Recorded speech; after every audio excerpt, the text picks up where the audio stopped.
student at the University of Washington.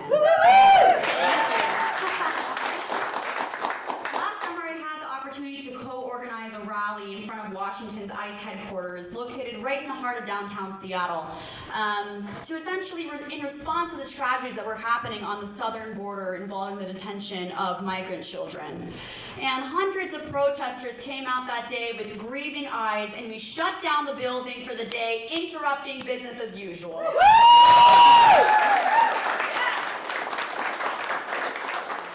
However, let me be clear. The right of immigrants, people of color, and the undocumented does not only exist at the border, it's also here. From the 200 people of Iranian descent that were detained in Blaine, to the Northwest Detention Center in Tacoma that has locked up thousands for profit, to the Border Patrol agents that stop Greyhound buses in Spokane, Washington. We cannot deny the pervasiveness of racism and xenophobia that stretches across the entirety of the United States. Yeah.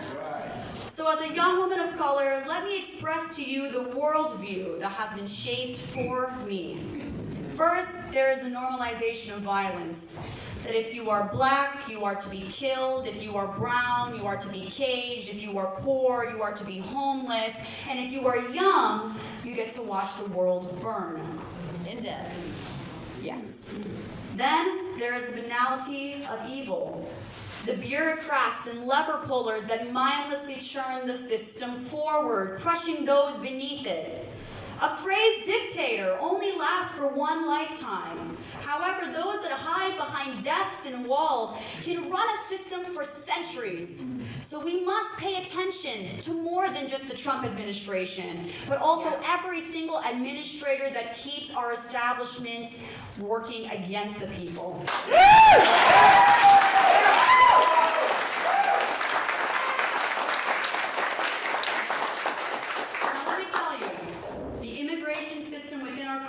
More than broken.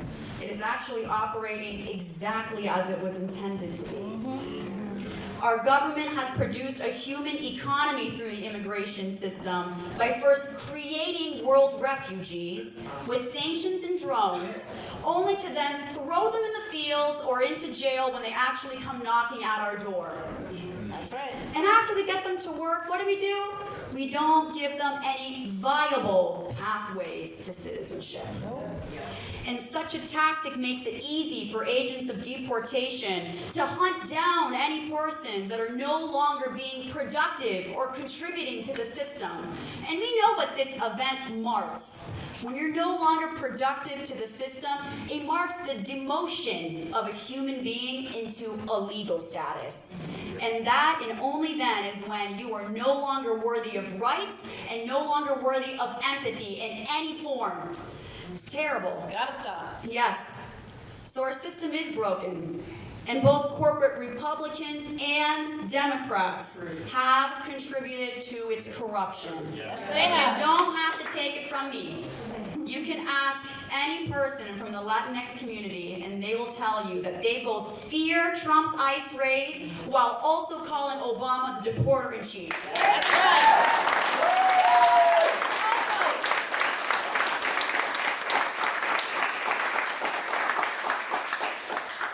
And that is why we need Bernie Sanders. Yeah.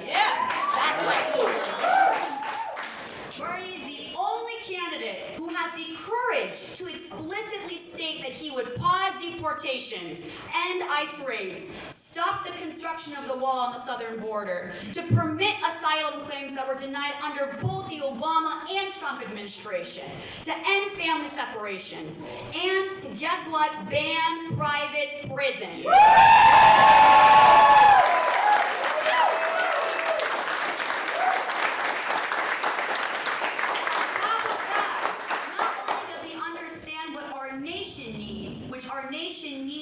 Morality, needs a new understanding of how we empathize for human destruction.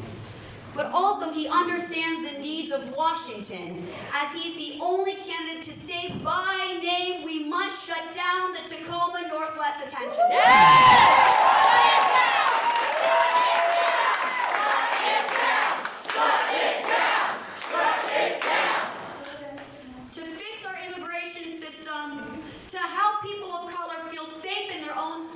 across the nation. We need Bernie Sanders. Yes, we do.